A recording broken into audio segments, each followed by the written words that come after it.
Thank you everybody for joining. We will get started. My name is Aaron White. I am the Community Events Manager at WalkMe, and it's a pleasure to have you all with us today. Welcome to the DAP Pro Show for March 2023. This event is designed to inspire and equip you with takeaways that are going to help you in your digital adoption efforts. Now, coming up on the show today, we've got a great lineup of panelists. I'll introduce them in just a moment, but each month we bring in amazing, innovative digital adoption professionals to talk with them about their approach to all things DAP and give you the chance to ask your questions. So that's what we're doing again today. Now, before we jump into all of that, a quick review of our usual housekeeping items. First, the recording of today's event will be posted on the community later today. And in addition, you will receive a link to that recording via email within a day or two of the event. Secondly, don't let the fact that you're muted stop you from interacting. We want to hear from you today. Don't be shy in the chat. Our presenters love seeing your thoughts, your reactions, any emojis you want to use, things that resonate with you, even your own shared experiences. Feel free to put those in there. The exception to the chat is your questions. Please don't put your questions in the chat. We want to hear them, so we want to keep those separate from everything else. So use the Q&A button on your Zoom controls. You can post your question there. You can even vote on questions provided from other attendees. And all of this makes sure that our attendees, that our presenters, see the questions separate from everything else. All right, with that out of the way, today's topic is about operational excellence and how to scale your DAP program beyond that initial implementation in a way that's sustainable and successful. Our presenters today have experience in this area, and they're excited to share what they've learned with you. Also, I would be remiss if I didn't wish everyone a happy International Women's Day today. And with that in mind, it's no accident that we have the amazing panel that we do today. Our presenters are Julie Nelson from RBC and Smruti Sudarshan from LinkedIn. And if this is your first time at the DAP Pro Show, here's how it works. Each of our presenters is going to share about their approach to today's theme. Then we'll bring everyone back for a moderated panel discussion and Q&A. Our moderator is Catherine Parrish from WalkMe, and we're going to kick things off with Julie. She's a senior technical instructional designer at RBC. Julie, welcome to the DAP Pro Show. Hi, everyone. I hope you can hear me. Yes. Oh, great. I want to make sure that everybody can hear me. I'm really excited to be with all of you here today. And I'd like to tell you first a little bit about where I work. I work for Royal Bank of Canada, which is the parent company, and I'm part of the RBC US Wealth Management Division of RBC. And our clients are financially successful individuals, families, businesses, and institutional investors. Today in the US, RBC Wealth Management is among the top full-service brokerage firms. So today I'm going to start with telling you a little bit about who we are as a team, but then I'm going to dive into a ton of templates that have helped us get to where we have operational efficiencies. I'll talk a little bit about the challenges we had when we started, what we were trying to set out to do, and then some ways and tactics of how we've addressed that. So a little bit about our WalkMe team. I'm a senior technical instructional designer on the learning design and development team. I've been with RBC for 3 years, where I've been building and maintaining WalkMe solutions for 3 internal applications and 1 external client-facing application. I'm full-time for WalkMe, and then we have another person who spends half their time on WalkMe and the other half on other LDD materials. And we have a new person that just started about a couple months ago. And all of us do it all from beginning to end with WalkMe. We do the project planning all the way through deployment.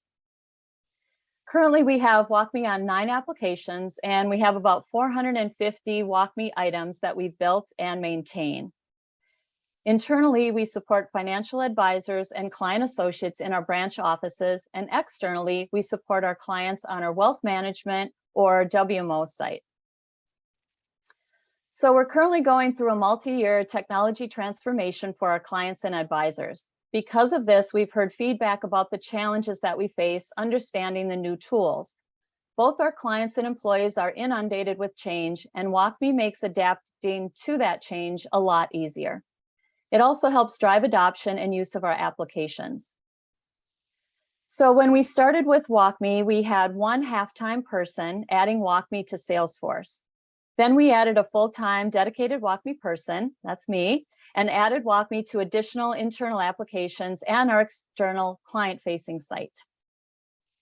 Our strategy was to start small and build from there, focusing on the most value-added, most used processes.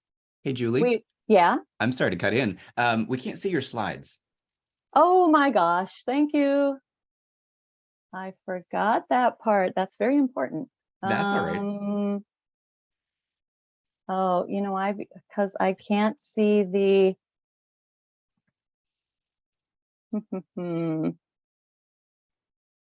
Sorry about that. That's okay. Zoom controls are sometimes hiding. Yeah. Oh my Maybe if God. you press Alt, they sometimes appear. Yeah, I don't. Oh, there it is. Okay. Share.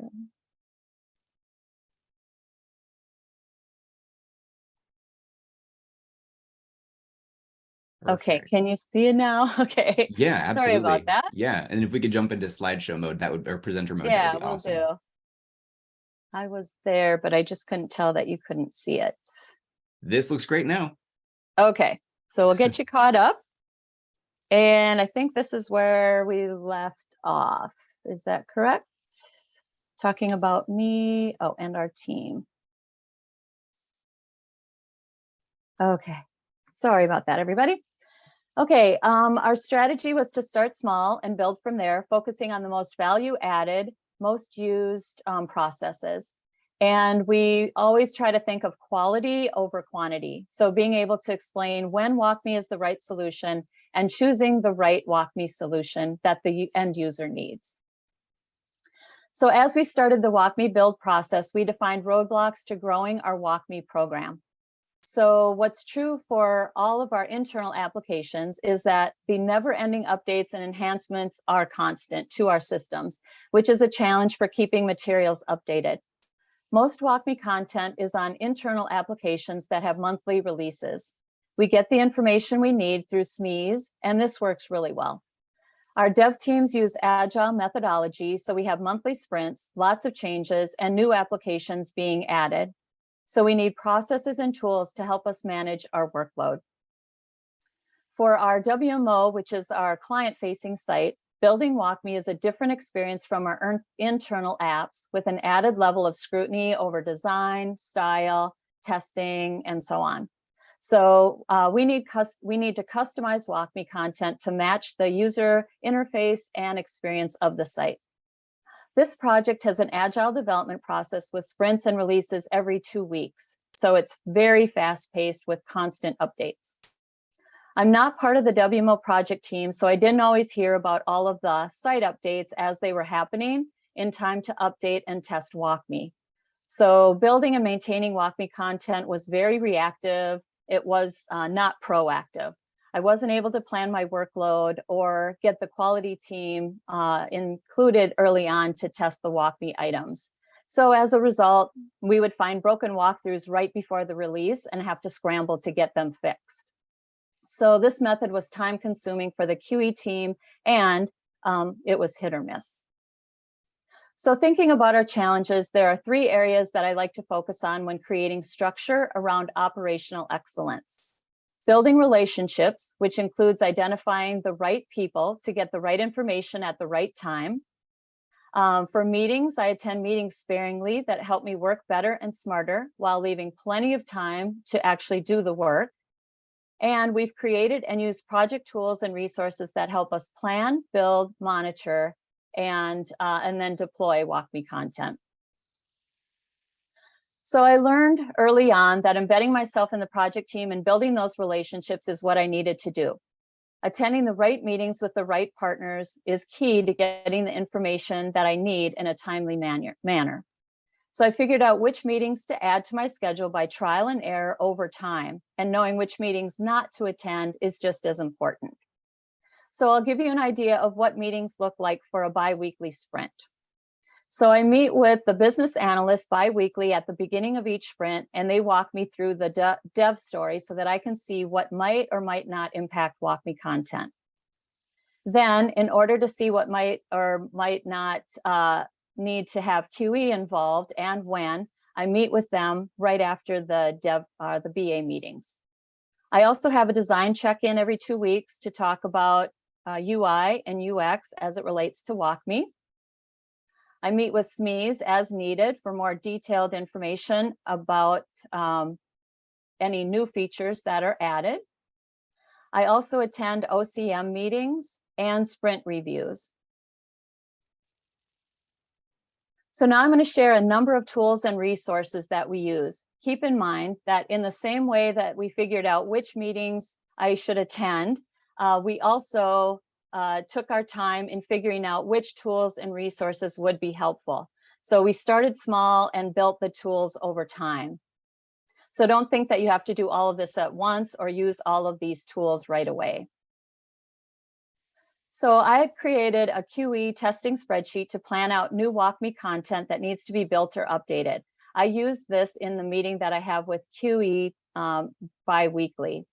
It includes the QE test story, the dev stories, a description of what needs to be updated or built, and it also has, if necessary, in yellow highlighting, what is a high priority for that sprint that we absolutely have to build and test. And then we also discuss the other priorities based on their bandwidth and see what they're able to test for that sprint or what we might have to move to a future sprint. We also have a menu of WalkMe related tools and resources in Notion. This is for our WMO site. So we have data insights where we store analytics data that we've collected from insights. I'll talk about the action log in a little bit. And in release notes, this is where we track what WalkMe content has been deployed with each release. We also have a WalkMe glossary with terms that others within the organization can reference when thinking about what WalkMe solutions to ask for. We have guidelines and resources that aid us in telling our WalkMe story. For example, what WalkMe is best for, or different WalkMe solutions that are available. And we have a workflow process that outlines our process for planning, building, and so on, all the way through deployment. Now, this is the action log that I mentioned earlier in our WalkMe tools and resources menu, and it's actually a Kanban board. So this is where I capture request information, prioritize, attach timing and deadlines, and I can also tag other people that have a role in each particular project. So the process goes from not started to in progress, and then ready for review and testing. Then we also have a column for development if we need the DRP team to do a mock-up or if I need to build something new. And then we have a placeholder for on-hold items in case something isn't a priority, but we can always come back to the information later on. So this is one of the inventory tracking spreadsheets that we use for management of our audits and for updates and planning of WalkMe content. So now with this spreadsheet, we're able to speak to how many WalkMe solutions we have for which applications. And this helps when we're telling our WalkMe story and during intake meetings when stakeholders are requesting WalkMe content. We can filter by item type, application, audit date, and owner. And we have a column where we can track any notes that we need to refer to in future audits. Then we have another WalkMe audit tracking spreadsheet. This is different because it's more detailed than the overall inventory spreadsheet, and it's used for each individual application. So it provides an audit trail and timestamps for when we audit and update content, along with the description of what we needed to update for that particular WalkMe item.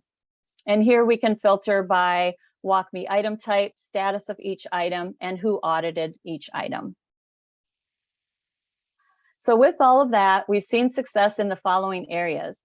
We've gained efficiencies in time spent building, updating, and testing WalkMe content. We're able to update WalkMe content to avoid breakage from system updates. We have the ability to be flexible with content changes that come in last minute.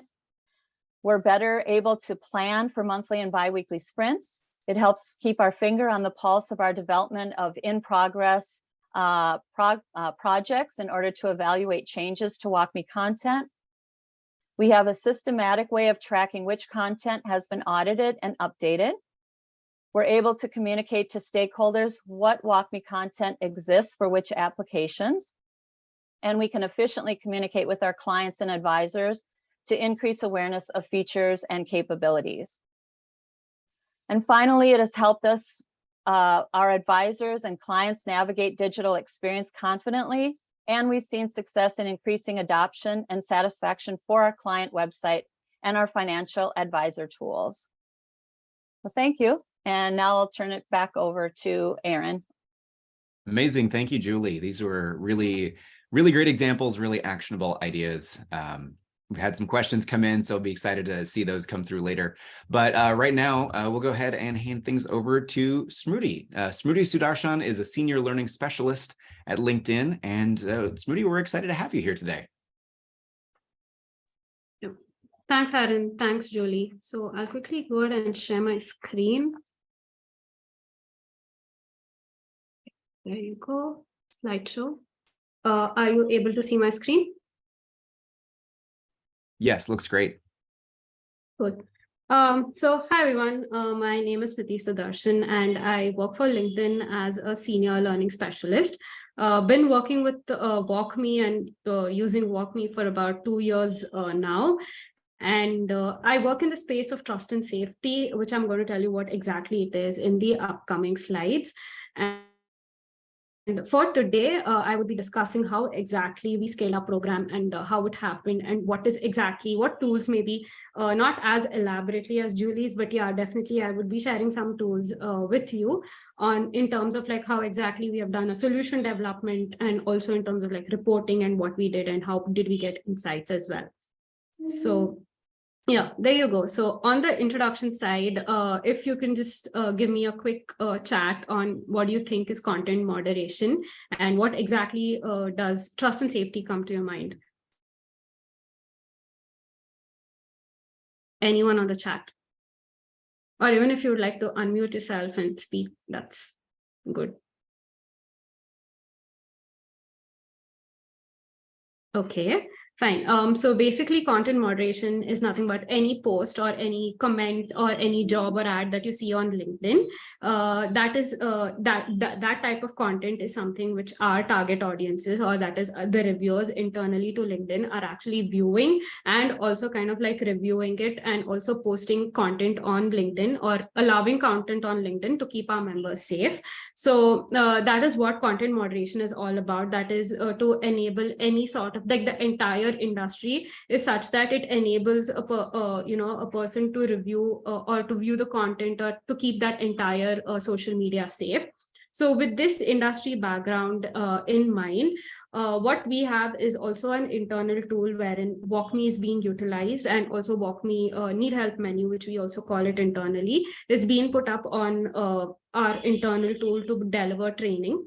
So when we say we are in content moderation, we know that every day the content keeps on changing. It's almost like every second or every half an hour, if any sort of incident happens or any sort of event happens that's out in the world, that is something, which the content moderation team can taking on anything that goes up on social media or on LinkedIn, is wherein, that kind of dynamic changes keep on happening within the content moderation space.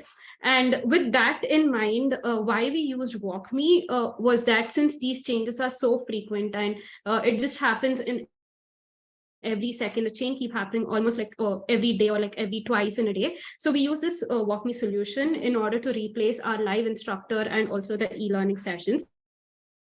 We're not completely replaced it. We use it more on a blended learning approach because WalkMe is a great tool that is always used with the in-app help that it provides for our reviewers. But yeah, e-learning and also live instructor is needed for our target audiences.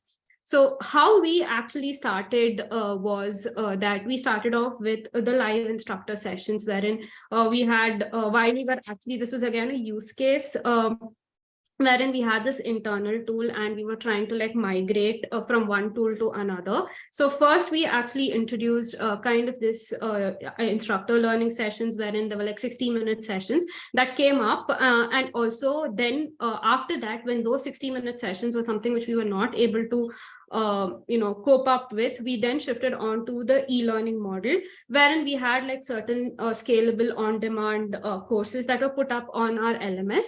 And that was about like 30 minutes or so, but then the development hours were taking a lot, because every time there's a change that happens, we had to change our e-learning as well. So that's a reason why we moved to a virtual scalable assist, which is also WalkMe. As of today, the WalkMe menu, which we are using, which is much more immersive and on the tool itself. And this was again, like we had like 2 to 5 minute interactive sessions. This is more like, the one-stop shop for all the trainings that were there on the internal tool that we wanted to provide. So the design was pretty simple from our end, wherein we used a learner-centric approach, which is driven by the content. So since the content keeps on changing for us, the content change is much more,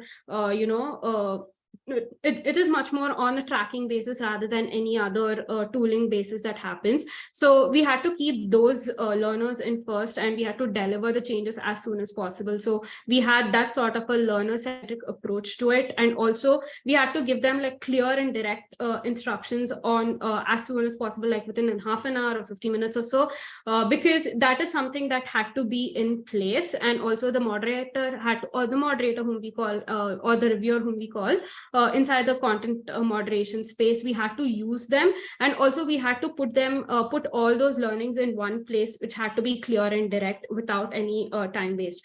And plus it had to be pretty intuitive, and also the design had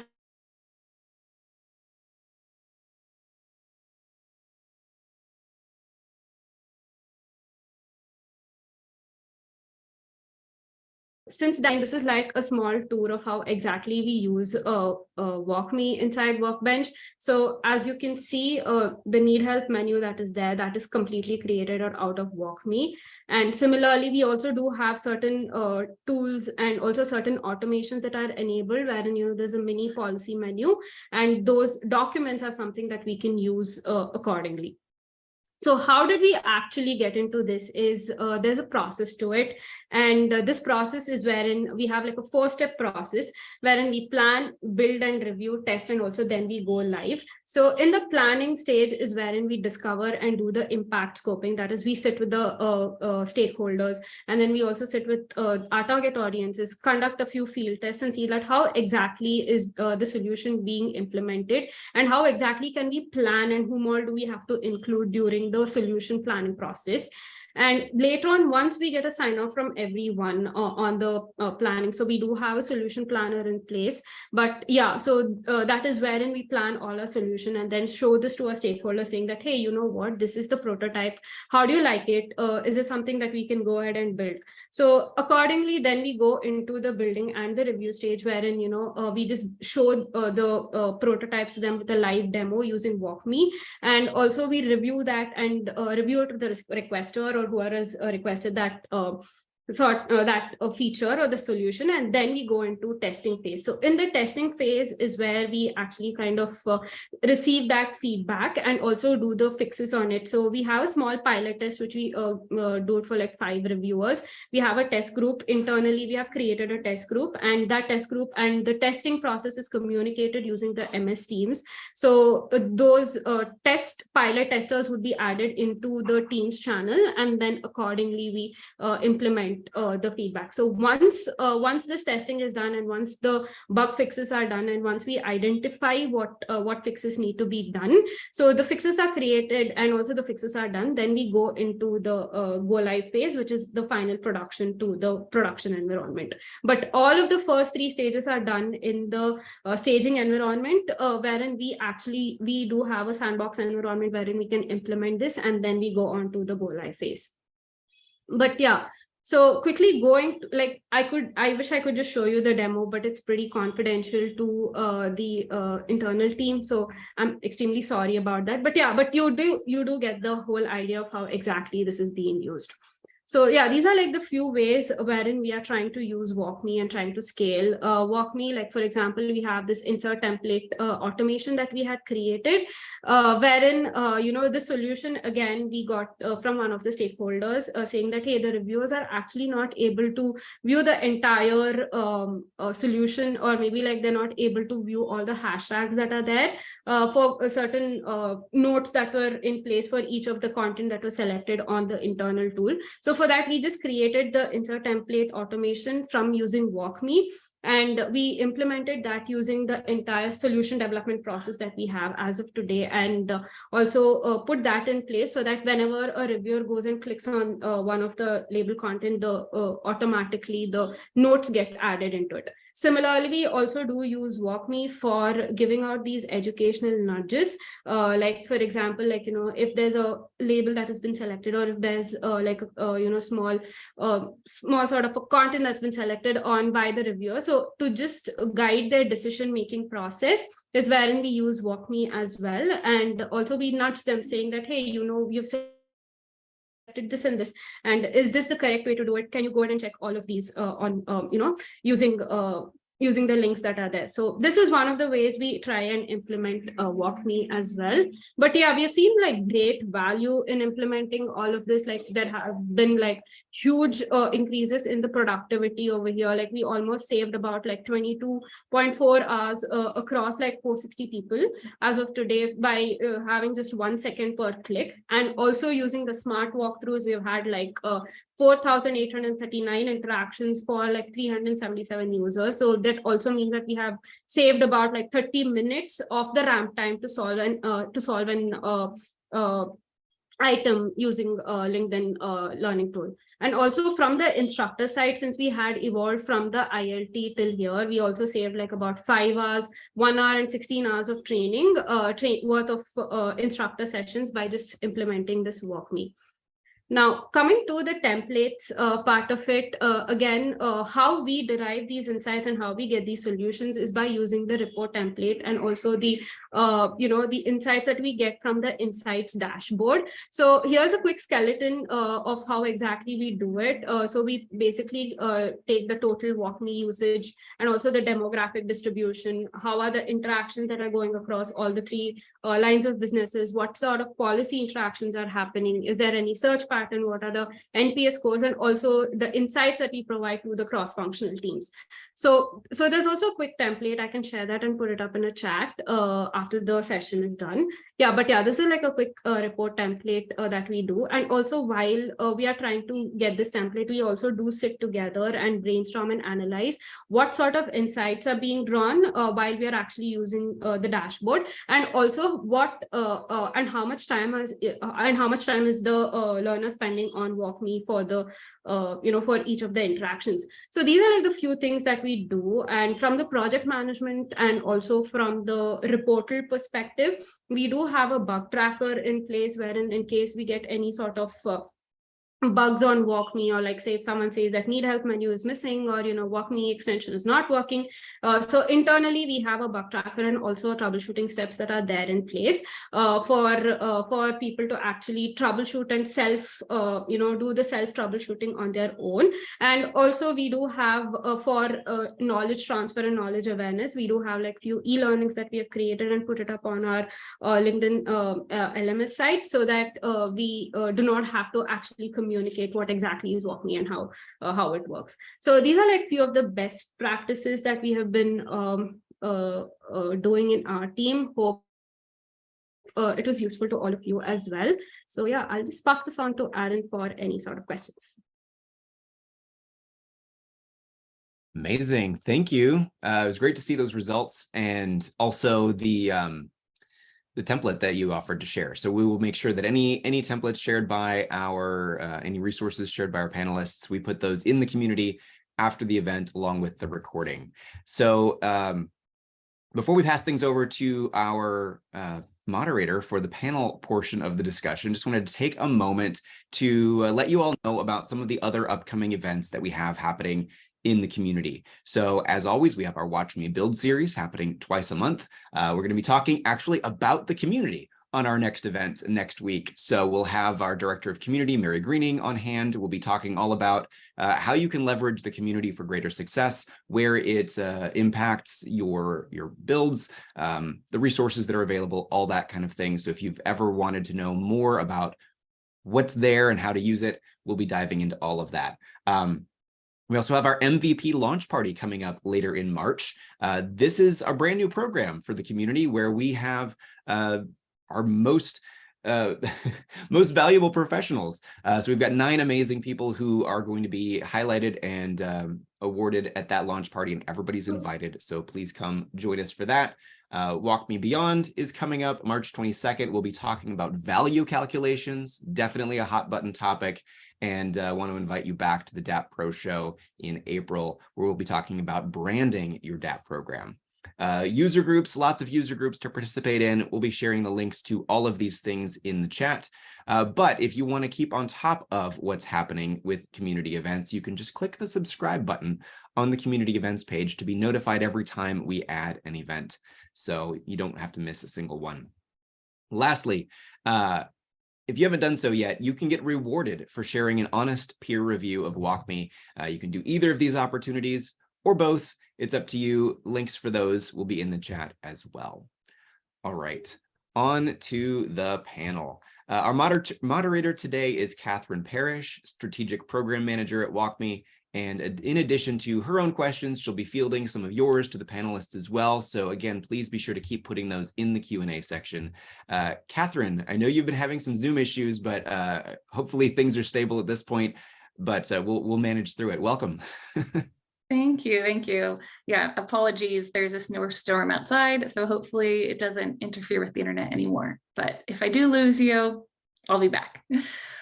So I really wanted to start, Julie, there's been a few people asking about what does your user base look like for your internal and external applications? If you can give us what the user base looks like and then what the application landscape looks like as well.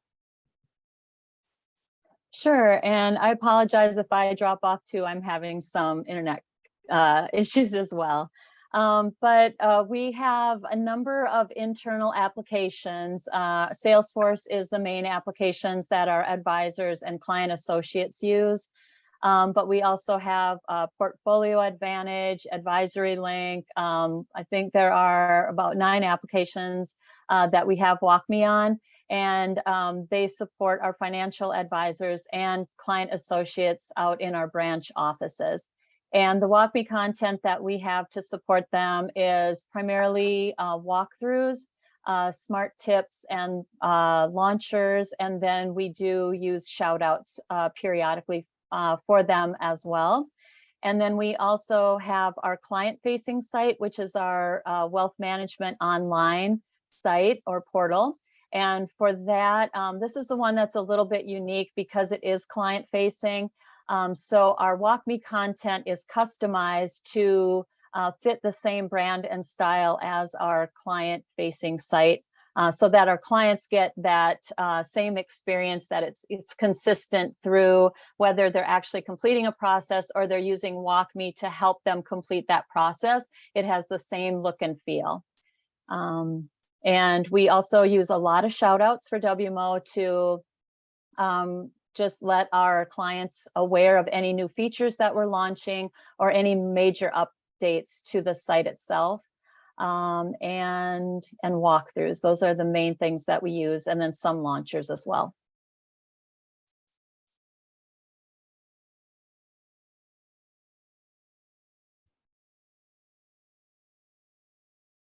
We may have lost Catherine again. Yeah. That's all right. She did send me her questions just in case this exact thing happened. So she'll be back at some point. But Smruti, you know, one of the ones that she asked, she sent along to me, she said, I love the one pager you created for documentation and analysis. On what cadence do you use that per application? So for example, during implementation, biannually thereafter to review results. Yeah, so we do that quarterly, in fact. So we have like 3 lines of businesses that we deal with. So this one is used on quarterly basis to gain the result. So as of now, why we do this quarterly is because every time there's an case that comes in, or the content that comes into our internal tool. So each one of them have a particular review time that needs to be clocked in. So instead of taking the results on a biweekly basis, which is a very small data that happens, so we take it on a quarterly basis. So this is shared with all the stakeholders across the TNS, that is trust and safety. And also we share an annual report at the end of the year saying that, hey, this is how WalkMe has performed and this is the insights that we got from WalkMe. But one thing that has helped the entire community using this entire template, or you can call it even the report, is that the engineering themselves have got a lot of product ideas from the kind of body language that's been displayed on the insight section. So yeah, that's just about it. Awesome, that makes sense. Catherine, welcome back. We were just talking about the one pager that Smriti had for documentation and analysis, but I can toss things back over to you for now. Oh, you're muted. Thank you. Great. So then in terms of, Julie, I'm not sure if we got to ask this follow-up question, but someone asked in the chat, with having these 9 applications, how do you manage that with just 1.5 or so people working on it? Yeah, great question. This has been one of the bigger challenges that we've had, which is why I feel like having the tools and resources that we've developed over time have really helped us manage that content. I think what's really important is staying in touch with the project teams that are building and updating the different applications so that we're aware of the different changes that are happening. So meeting with them on a regular basis. And then another thing is really prioritizing, and the quality over quantity piece is huge because with such a small team, there's no way that we could actually implement everything that a potential stakeholder would ask us to add to the site. But in talking with them over why one solution is better than another, or really focusing on that quality, the most used processes or the more complex processes that the end users need help with, that helps manage the number of WalkMe items that we have to maintain. And then also the maintenance piece is huge because there is so much constant change that those auditing spreadsheets have really helped us keep up to date and on track with doing the maintenance piece. Absolutely. Maintenance, especially to your point of quality. If you don't upkeep it, the quality might degrade over time. Right. And Smriti, I saw you nodding your head. Do you feel like you run into that battle too of quality and quantity, and how do you manage that? Yeah, we do always run into that. So basically ours is like a content moderation sector where, the content keeps on changing on a day-to-day basis. So for a content maintenance to happen as such, even if you want to keep it a stable cadence, that is something which we cannot do because there are few things that kind of keep on getting deprecated or keep on getting changed. So do have this quality over quantity piece that keeps on running, where we keep on running into time to time, but we want to keep the solution as scalable as possible, and that's a reason why we also do use that report template just to see like what exactly are the pain points of the reviewers, and if those are the exact pain points. So for example, the policy menu that you saw, so they were like that was like about 100 tabs that would be open upon on a reviewer's website or maybe on a reviewer's tab, so while they're actually reviewing the content on our internal tool. Now, once that was that was like sorted using a small mini menu, so everything came in handy to them. So this idea again came to us, wherein we have just that one feature that comes up on WalkMe, which is like completely stable, sustainable for the long run, especially in this entire content changing tool. You both mentioned auditing and kind of using that. Smriti, how frequently, what's the cadence that you do auditing of your content, your WalkMe content? We actually do it every 15 days. So because the content keeps on changing, so we do it every 15 days just to keep ourselves, consistent on it. So, but how we do it is basically on the help menu that we have something known as the update section, wherein we put out our shout outs, which has got a lot of content changes that keep on happening. So there are policy changes that happen internally as well. So those kind of changes, instead of delivering it on an email, we put it across on a shout out and add it in the update section. Now, once that is done, we also do have a small repository in place in the same menu, wherein it says more than 6 months. So in case anything comes up, so the one that is there in more than 6 months ago piece is also in there. So we kind of do this on like 15 days basis or 20-day basis, depending upon the changes that are there. So there are months wherein, we'll have to keep on it every twice in like about a week or so, but there are some times where we can wait for a month and then we go ahead and update the content. Yeah, but then this is like a continuous process for us. Got it. Yeah, especially if the application and also just the content within LinkedIn is changing, that makes sense that you have to do this pretty regularly. For Julie, with your team having 9 applications, I know one of them, I think you mentioned the external tool is on a biweekly sprint process, but for all of those applications, do you have an audit cadence for all of them, or does it differ per application? It differs a little bit based on the application. There are a couple of internal applications that have monthly sprint releases. So we know that for those 2 applications, we do a monthly audit. And so for those, because there is a lot of content, one of those is Salesforce, and that's where we have the majority of our content. We have a lot to audit. So what we do is we're sure to prioritize what we're auditing first at the beginning of the audit. So what are those most commonly used walkthroughs, for example, and we'll make sure and audit those first and then do the others after that. And then for the other applications, it's as needed based on when they do sprint releases. And then, as you mentioned, for WMO, because it's bi-weekly, I'm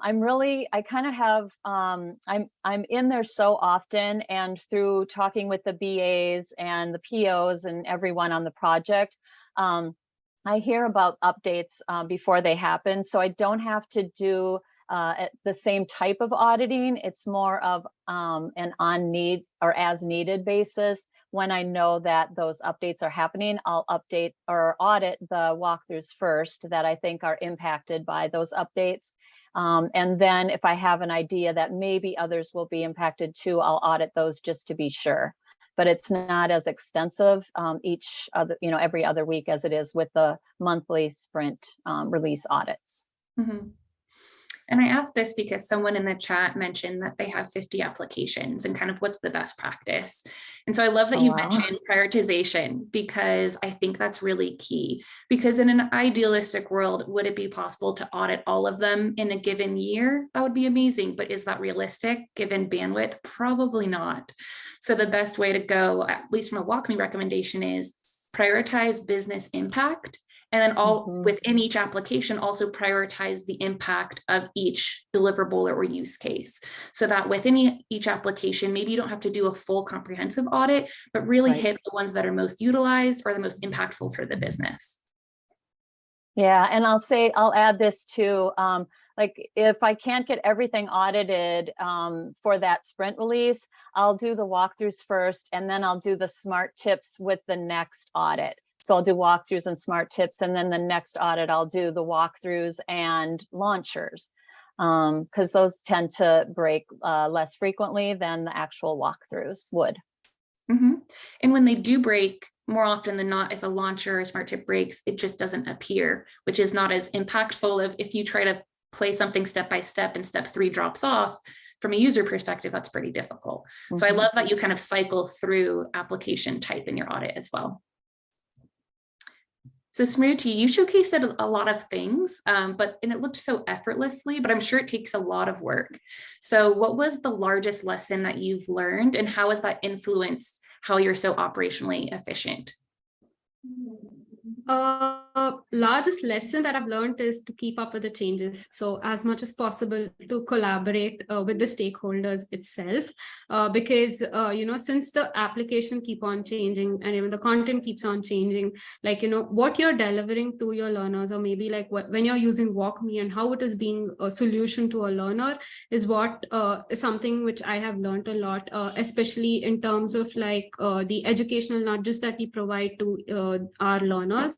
So that is where we understood that, so having, even though if it's a walkthrough, it can be like a single step walkthrough, but having that with a logic in place is something that also has been a biggest learning for me.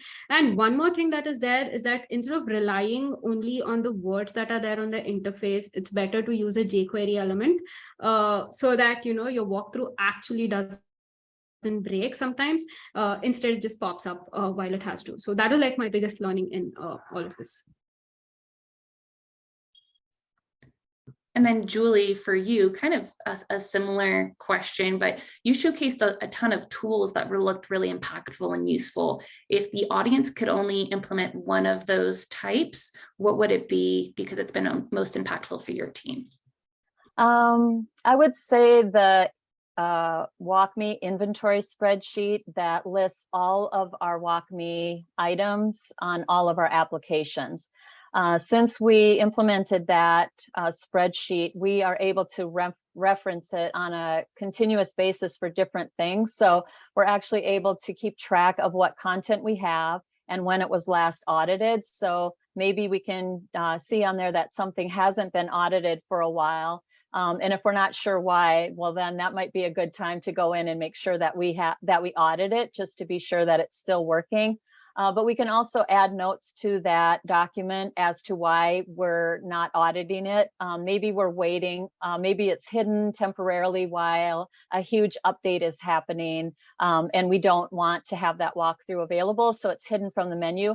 We might be able to note that then in that inventory spreadsheet, and that's why we are not auditing it. But we can also use it to in meetings with stakeholders for intake. If they're asking for a lot of additional walkthroughs, and we also already have a lot, we can talk to them about, okay, well, this is what we currently offer. Are there any that maybe we could archive, and in order to make room for new walkthroughs that are needed more? So it works really well for that. And let's see, what else do we use it for? Oh, just to tell our WalkMe story. Like if we're doing a roadshow, we're able to easily access how many WalkMe items we have and on which applications, and be able to tell our story. Oh, I would say this though, I'll say a second one is the individual audit spreadsheet for each application, because that is more detailed and really keeps us on track for auditing all of the WalkMe content that we have for those individual applications. So that would be second, my second recommendation. And I love that for your comprehensive inventory, you also use it as a check for when requests come in of, we are already managing a lot, and especially if you're only 1.5 people roughly, then it's really good check for them of, we can only maintain and build so much. So if what you're asking for is more important, is there something else that maybe can go? I love that you kind of weave that into the conversation as well, because I find that people are so ready to quest for something new, but if they have to check and say, well, something might have to go, they might really critically think about, do I really need this more than I needed that other thing? And I think someone actually had a question for your inventory. Does it include walkthrough steps or just the overall smart walkthrough? For the inventory spreadsheet? Yeah, just the name of the walkthrough. That's all that's listed on that particular tracking sheet. Great. Yep. And then, so Smriti, I know that you've mentioned with the changes happening, you're kind of going through it on 15 to 30 days or so. When you go through and do that audit, are you reviewing all of the analytics as well and like insights of the WalkMe content? Yes, we do that. So any type of shout out that goes out. So we do have certain buttons. So since these shout outs are also a form of training that we are giving them, like we enable that more as a micro learning or nano learning that you might say. So since they already do have those training buttons in place, so that is where we analyze like, okay, is this, has this person actually understood the content? Or if not, is there like a refresher training that is needed for them? And also that sort of analytics is what we capture as well. So for that is for the shout outs part of it, but any sort of smart walkthrough that goes in place, like if there's a new feature launch that has happened and if there's a smart walkthrough that goes in place, then we do see at what time and at what step has the learner actually dropped off, because this is very common in our industry, because since we are already having it in a live production environment and also the reviewer is learning and also reviewing their own case, so that kind of happens wherein a learner kind of like drops out from one of the steps in the smart walkthrough. So we do want to analyze as to exactly why this person has dropped out, or why are so many people dropping out at this exact point of the smart walkthrough, and we provide analytics and also like suggestions or insights into the product team, saying that maybe this is some change that you want to do as well. But yeah, apart from that, in terms of like using the analytics part of it for any of the launchers that go in place, we also want to see like how many times have they used that launcher, like how many times has the launcher been clicked, and if that menu is being clicked for like more than 18 times, like is there like a training requirement that is needed, or which sort of policy is a person using, or what are the highest number of smart tips that are being seen, because each smart tip over there whenever you hover has got a small gist of whatever content that needs to be delivered, or whatever content that needs to be there on the policy is written in a gist on that smart tip. So whenever they hover over it, why exactly are they hovering over it? So is there like some sort of a training that's required for that person? So these are some sort of analytics that we do capture while we are viewing it. I know that with some teams, like looking at analytics from an insights perspective for launchers and smart tips and shoutouts feels more approachable. But when it comes to, you've mentioned analyzing a smart walkthrough and why someone drops off, can you explain that a little bit more? Are you looking at each step? And then also if they're completing a goal, do you utilize goals, or how do you kind of deep dive into the user experience there? Yeah, so for the goals part of it, we use it only for our onboarding tasks, like for when a new hire comes in and they're like new to the tool. So when a goal has to be completed, like for example, assigning an item, or maybe like say entire tour of the internal tool that we have. So those are certain goals that we do track. So until we have like at least like 99% of the completion on those goals is somewhere, we do not proceed with the further upcoming trainings or the new higher trainings. But we also do have those nudges which I was just showing you. So that is where like there are like multiple things that a person selects or a reviewer selects. So when those multiple selections happen, that is where we tend to see like at what point has the reviewer dropped off. Like if there is a reminder that's been coming up on those, like at what point or how many times those reminders are there coming up in place, because we want to know like if a person is actually needing so many nudges for that particular content. So if so, then is there like a requirement that needs? So it's more for the learners, it's more used as an educational automation tool over there in the insight section part of it, rather than we using it more as a sustainable menu over there. Thanks for explaining that a little bit further. And then Julie, I know we've actually had a couple of questions about your Kanban usage. So I wanted to see how long did it take you to kind of get into that rhythm of using the Kanban? And then what do you find to be the pros and cons of using it with your team as your project management tool? I think once it was built, it didn't take a lot to start using it. The way it's built out is very user-friendly. It's in Notion. And so it's very easy to add new tasks. And then there's an area to add a prioritization if it's like high, medium, or low priority. And so I felt like it's very user-friendly and easy. So it was easy to start using. And then the pros, there's not always a lot of time, since we are busy with just maintenance and building new things. A lot of times I have to kind of let the Kanban board go for a while just to focus on the actual build work. And so I might enter a project and then not come back to it for a while as I'm actually doing the work. So, there's always that time constraint. But then the pro is that I know it's always there when I do need it. And so let's say I've been working on a project for building a new WalkMe solution. If I haven't been in the Kanban board for a while, I know that I can go in and catch up. So what I like to do is keep track of all of the, like email conversations or messaging that happens back and forth when we're making decisions, and just being able to grab that and put that in there so that I have a trail of the different decisions that are made and what the final product will look like. But it's always there for me. So the pro is that even if I don't have time, like every time a decision is made, let's say, or I get more information on what's needed to put it in there, I can always go back and do it.